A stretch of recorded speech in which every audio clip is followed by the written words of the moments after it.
Human rights is, geez, that's a good question. Human rights. Oh, that's a tough one. Wow. Права человека. I don't even know how to give that a definition. I would probably have to do a little bit of homework or something. Any right that I think just as a normal, human, any... The rights that humans have? That's a very large debate. Menneskerettigheder kan betyde mange ting. Tú le puedes preguntar a 20 personas y te van a dar 20 diferentes opiniones. Non saprei, è una domanda complicatissima. We just take them for granted that they're there, but we don't even consider what they are.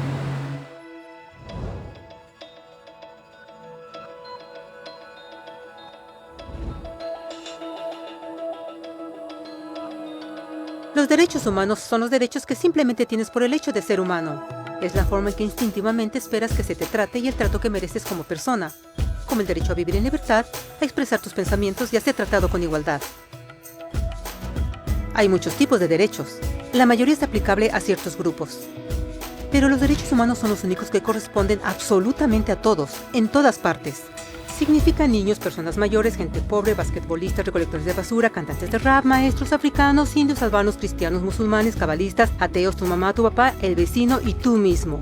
Todos tienen exactamente los mismos derechos humanos. En otras palabras, son universales. Pero la pregunta sigue en pie.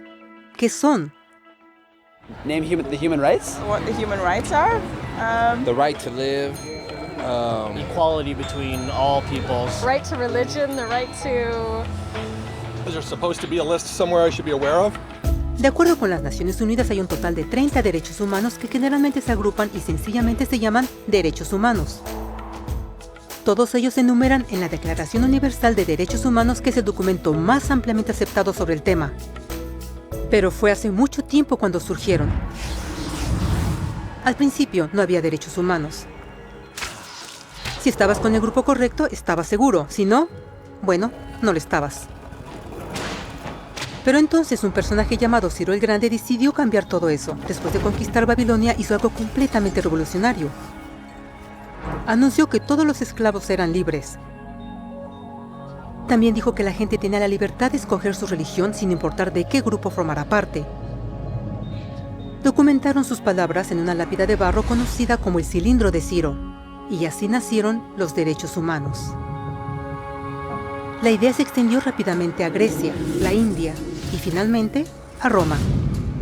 Se dieron cuenta que las personas siguen naturalmente ciertas leyes aun si no se les pedía.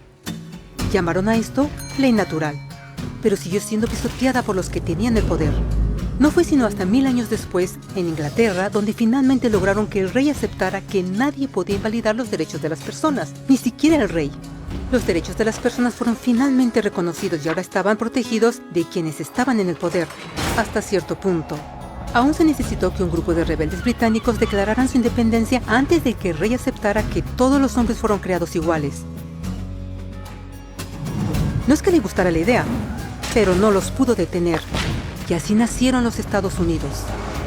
Los franceses siguieron inmediatamente con su propia revolución por sus propios derechos. Su lista era más larga e insistieron en que esos derechos no solo se habían ideado, sino que eran naturales.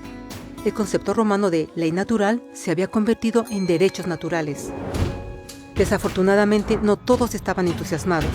En Francia, un general llamado Napoleón decidió derrocar la nueva democracia francesa y se declaró emperador del mundo. Por poco y lo logra. Pero los países de Europa unieron sus fuerzas y lo vencieron. Y los derechos humanos estuvieron otra vez en boga.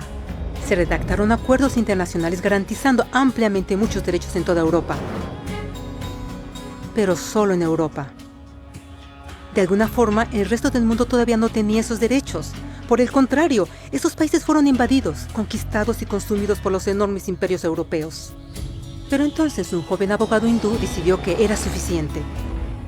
Su nombre era Mahatma Gandhi. Y ante la violencia insistió que toda la gente en la tierra tenía derechos, no solo en Europa. Finalmente incluso europeos empezaron a estar de acuerdo. Pero no iba a ser fácil. 2 guerras mundiales surgieron. Hitler exterminó la mitad de la población judía de la tierra en horribles campos de concentración nazis. En resumen, 90 millones de personas murieron. Los derechos humanos nunca habían estado tan terriblemente cerca de la extinción. Y el mundo nunca había estado tan desesperado por un cambio. Así los países se unieron y formaron las Naciones Unidas. Su propósito básico era reafirmar la fe en los derechos humanos fundamentales, en la dignidad y el valor de la persona humana. Pero, ¿qué son los derechos humanos? ¿Eran las proclamaciones de Ciro, las leyes naturales de Roma, las declaraciones de Francia? Todos parecen tener una idea un tanto diferente de lo que los derechos humanos deben ser. Pero bajo la supervisión de Eleanor Roosevelt, finalmente estuvieron de acuerdo en un grupo de derechos para todos absolutamente. La Declaración Universal de Derechos Humanos. El concepto francés de derechos naturales se había convertido finalmente en derechos humanos. Así, en resumen, primero solo unas cuantas personas con suerte tenían algunos derechos, hasta que una de estas personas decidió, oye, otras personas también deberían tener algunos derechos, lo cual fue grandioso, excepto que no todos estuvieron de acuerdo, y solo costó unos cuantos miles de años de lucha, declaraciones y más lucha hasta que todos finalmente aceptaron que los derechos humanos deberían ser para todos, y vivieron felices por siempre. Excepto por un pequeño problema. Si la gente tiene el derecho a alimentación y cobijo, ¿por qué 16,000 niños están muriendo de hambre cada día? ¿Uno cada 5 segundos? Si la gente tiene libertad de expresión, ¿por qué miles están en prisión por expresar sus ideas? Si la gente tiene derecho a la educación, ¿por qué más de 1,000 millones de adultos son incapaces de leer? Si la esclavitud ha sido abolida realmente, ¿por qué 27 millones de personas viven hoy en esclavitud? ¿Más del doble que en 1800? El hecho es que cuando se firmó la Declaración Universal de Derechos Humanos, no tenía la fuerza de la ley. Era opcional. Y a pesar de muchísimos documentos, convenciones, tratados y leyes, no eran más que palabras en papel. Así que la cuestión es, ¿quién hará que esas palabras sean una realidad?